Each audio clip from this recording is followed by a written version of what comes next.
Sad. A pathologist opened a coffin and his hands trembled. What he discovered inside made him question everything he thought he knew about life and death. And this is just a glimpse of what truly happens when we take our last breath. There comes a moment when the body gives up. The heart stops, breathing ceases. Doctors call it clinical death. But what actually happens in those first few moments? Science says after the heart stops, the brain still lives, briefly. Electrical impulses surge through neurons. Imagine a full 7 minutes of activity. That's when the brain seems to reprocess our entire life. Memories, emotions, fears, everything flashes before our inner eye. It's like one last vivid movie. But that's just the prelude. Then comes biological death. The brain stops working permanently. Cells die. The body cools. It's a cold fact. And it would seem that's it, the end. But there's another side. Many who have experienced clinical death tell a completely different story.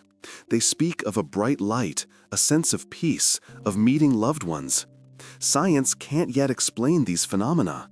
It only records brain activity has ceased. Period. Millions believe this isn't the end, that the soul, something invisible, leaves the body. Doctors just shrug. They only see the body, but not what lies beyond it. This is where science gives way to faith.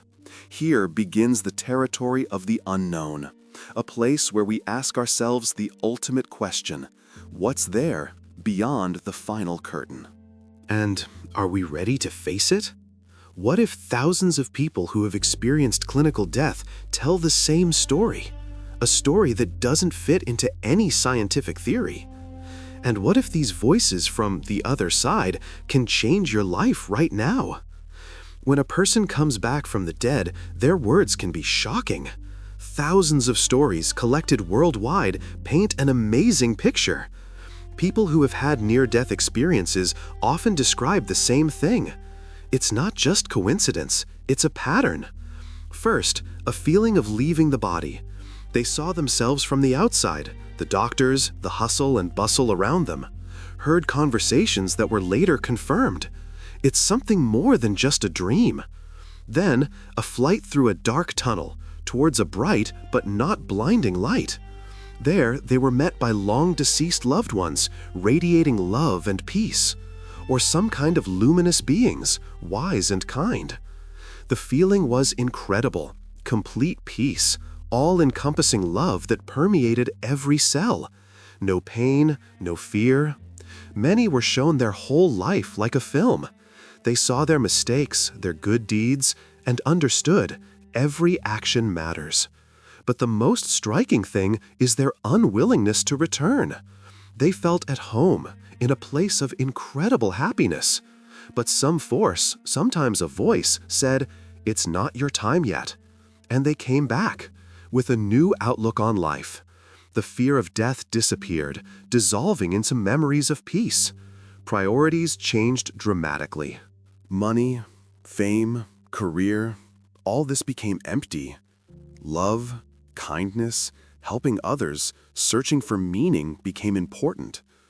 These stories don't fit within the confines of mainstream science. The brain, by all accounts, shouldn't work like that. But people experience it again and again. What is it? Hallucinations of a dying brain caused by oxygen deprivation? Or something more that science can't yet measure and understand? It makes you wonder. What if these voices aren't just a figment of the imagination, but real evidence of the existence of something else? Thousands of years ago, ancient civilizations already knew what scientists are only beginning to discover today. Their scrolls describe the afterlife with frightening accuracy, and this knowledge is radically different from what we are used to hearing. Millennia ago, when modern technology and science were undreamt of, people were already thinking about what awaits us after our last breath. And their answers were surprisingly detailed, sometimes even frightening. Ancient scrolls, myths, sacred texts, they all hold knowledge about the afterlife. Take ancient Egypt. For them, death was just a transition, a journey to the duat, the realm of the dead. They believe that the soul goes through trials, meets with gods, and its heart is weighed on a scale against the feather of Ma'at. If the heart was pure, the soul attained eternal life. Hence the mummification and the rich tombs, all so that the body could become a haven for the soul in eternity. It was a whole system, complex and deep.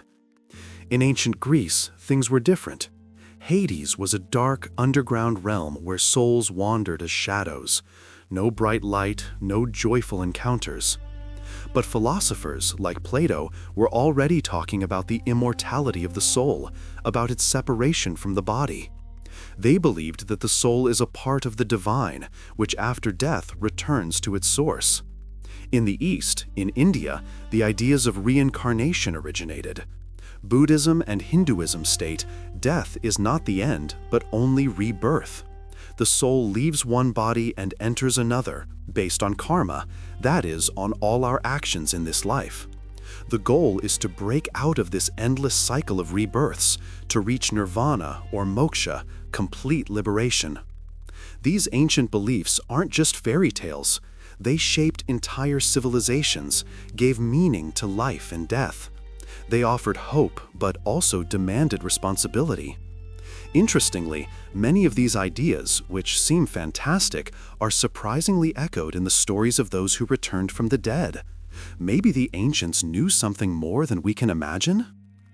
Doctors in the intensive care unit were desperately fighting for the patient's life. The monitors showed that the brain was dying, but at the last moment, something happened that made them freeze. It wasn't just a signal, it was an answer to the main question: what if consciousness isn't just electricity? Here's where science meets a real mystery. For a long time, it was believed that our consciousness is simply a product of the brain. Billions of neurons, electrical impulses, chemical reactions. All this creates our personality, our thoughts, our feelings. And when the brain dies, so does consciousness. Logical, right? But then, how do you explain all these stories? The tales of people who left their bodies, saw themselves from the outside, heard and remembered details that they couldn't possibly have known. After all, their brain wasn't working as it should. Or was it working completely differently? Scientists call this the hard problem of consciousness. We can study the brain, see how its areas light up when we think or feel, but we can't understand how the I itself is born from this biological activity. How electrical signals turn into the experience of the color red, the taste of coffee, or love for a loved one. It's a gap between the physical and the subjective. Some scientists are beginning to admit perhaps the brain isn't a generator of consciousness, but rather its receiver. Just as a radio receiver catches waves but doesn't create them. Then consciousness can exist outside the body, and the brain only allows it to manifest in our world. It sounds like science fiction, but such theories are gaining traction. This is where ancient beliefs and modern hypotheses intersect. The ancients spoke of the soul, of the spirit, of some substance that survives the body. Today, we are beginning to ask the same questions, but with different tools. What if our I is not just a set of electrical impulses, but something more? Something that is able to exist even after the body stops breathing. That changes everything. 90% of people in the world live in fear of the end. But there's one profound truth you can grasp right now to change that forever. And it requires neither money nor effort. The fear of death is perhaps the oldest and deepest human fear. It sits inside each of us. But what if this fear can not only be overcome, but turned into a powerful force? A force that will make us live brighter and fuller right now. It's not about a magic pill or a secret ritual. It's about how we live each day.